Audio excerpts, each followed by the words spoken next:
Lately, I've had a bunch of people ask me what interface they should get, why I use RME, and that sort of thing. So this isn't sponsored, but I just want to let you guys know.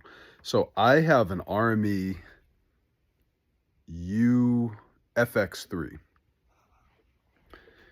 And the reason why RME is the centerpiece of my studio is mainly because the drivers are amazing. The drivers are rock solid. So I've worked with some other interfaces, and there were like if there was a Mac OS update, it would take a long time for them to fix bugs and things like that.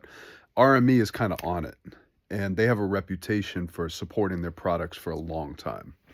So because of that reputation, I just decided, forget all these bells and whistles from these other interfaces. I just want to go with something that just works. And with that said, it has the lowest latency performance. So if you load up like a virtual instrument in your DAW, the response time is very good. It still runs on USB 2.0. Actually, this one runs on 3.0, but a lot of their interfaces run on 2.0, which is actually good enough for audio performance, which is surprising to me. There's videos on YouTube about that. So the driver performance is incredible on RME. Aside from that, this interface through Maddie has like 180 ins and outs or something crazy like that. So I have a Maddie cable plugged into my Pulse 16, and I have all the gear in my studio plugged into it. So all my 500 series gear, all my compressors, everything is all plugged in. And I have tons of inputs to spare. So RME is incredible. There's tons of IO. Another thing, Total Mix. So I have this is the ARC USB controller, and I use it to control Total Mix. Total Mix is it's basically a virtual patch bay. I have all of my gear routed into the RME, and then through Total Mix I can send anything anywhere, exactly like a patch bay. So any of my IO on my interface I can send anywhere. So if I want to reroute a mic to a compressor, I can just turn a couple faders and boom. And I have them actually assigned to the buttons on this controller. So basically with one click, I can have my vocal routing. Another click, I can have my synth routing. I can send my synth through my SP404 effects. I can send anything anywhere. So when I was using Apollo before, the thing I liked about it was tracking. If I wanted to load up auto tune and console, it was zero latency. And interfaces like RME and other interfaces, they have built-in DSP, but you can't load like an auto tune or a CL1B. So I was like, man, that's something that's superior about Apollo. Until I realized this software called Gig Performer.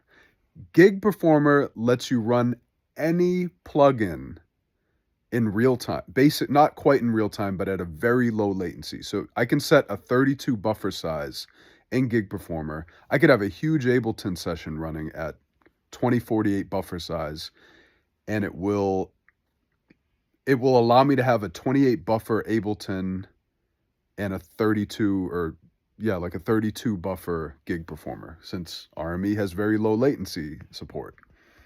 I have a whole video on my YouTube. Just type in DECAP Gig Performer and I explain my whole process. So those are a couple reasons I really like my RME a lot. I went so far as to get a Babyface for travel. I tried a couple different interfaces before I settled on the Babyface UFX III, but ultimately the Babyface is great because it has some ins and outs, a good amount of ins and outs, and Maddie, which just lets you plug in any converter you want. So even if you did want to use Apollo for the plugins and that sort of thing, you can use it via ADAT or something like that. I don't really need to with my setup. I have my Pulse 16. I'm good to go. Yeah, and it has other features like loopback, and actually another big feature with this UFX3, it has something called DoRec. DoRec lets you plug in a USB drive, and in tandem with your session, it will actually record all of its ins and outs.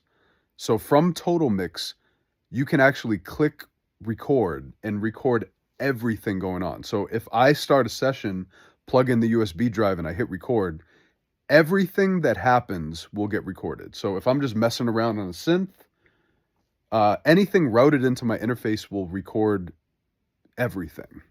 So I can hear what happened through the whole session. So if I didn't record something, boom, I got it. If the mic picks up a performance in the room and we weren't recording, boom, it's got it. So RME, it has everything I need, and the UFX 3 is their flagship. But even if you were to go Babyface or even better yet, the UCX 2, UCX 2 actually has do-rec and a lot of these features. Um, you can get in the game at like $1,500. Again, not sponsored. It sounds like I am, but I have been a really big fan of RME. And also they have a really great converter, the ADI2. I have the ADI2 4 Pro. It's really good. I'm using the Crane Song Solaris now because I like it a little bit better, but the ADI2 Pro is really good for headphone too. I know this is a long video, but I just wanted to let you guys know why I rock with RME and why I recommend RME interfaces. I find that they're the most solid, most stable. They have the best reputation. And I still see interfaces from like 10, 15 years ago going for good money. So they have really good value. They hold their value really well. So I hope this helps. Much love.